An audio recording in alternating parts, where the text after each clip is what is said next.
சிங்கம் சிங்கில் தான் வரும் அப்படின்னு சொல்லி ரஜினிகாந்த் ஒரு படத்தில் சூப்பர் ஸ்டார் ஒரு டயலாக் வச்சுருப்பார். இது பார்த்திங்கன்னா தனிமை சிந்தனை அப்படின்றது ஒருத்தருடைய வாழ்க்கையில் பெரிய சாதனைகளை உண்டு பண்ணும். நிறைய படைப்புகளை க்ரியேட்டிவிட்டியாக அவங்க பண்ண முடியும். அதில் பார்த்திங்கன்னா ஒரு விஷயத்தை நல்லா புரிஞ்சுக்கணும். இந்த லோன்லினஸுக்கும் சாலிட்யூடுக்கும் உள்ள வித்தியாசத்தை புரிஞ்சுக்கணும். அதாவது தனிமை உணர்வுன்றது வேறு, தனிமை சிந்தனை ஏகாந்தமாக இருக்கிறதுன்றது வேறு.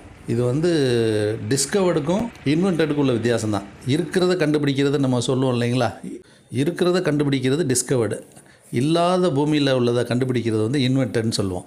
அந்த மாதிரி இந்த சாலிட்யூட் அப்படின்றது ஏகாந்தமான சிந்தனை அப்படின்றது பார்த்திங்கன்னா நிறைய கண்டுபிடிப்புகளை உருவாக்கி கொடுக்கும். நல்ல ப்ரொடக்டிவாக சில விஷயங்கள் உங்களுடைய திட்டங்கள் பண்ணுறதுக்கு சரியாக இருக்கும். நிறைய படைப்புகளை க்ரியேட்டிவிட்டியாக நீங்கள் உருவாக்க முடியும். அடுத்து உங்களுக்கு மன அமைதி தரும். இதில் தனிமை அப்படின்னு சொல்கிறது செல்ஃபோன் இல்லாமல் இருத்தல், டிவி இல்லாமல் இருத்தல்ன்றதை நீங்கள் கடைப்பிடிச்சிங்கனாலே வாழ்க்கையில் ஒரு ஸ்டெப் முன்னாடி போயிடுவீங்க.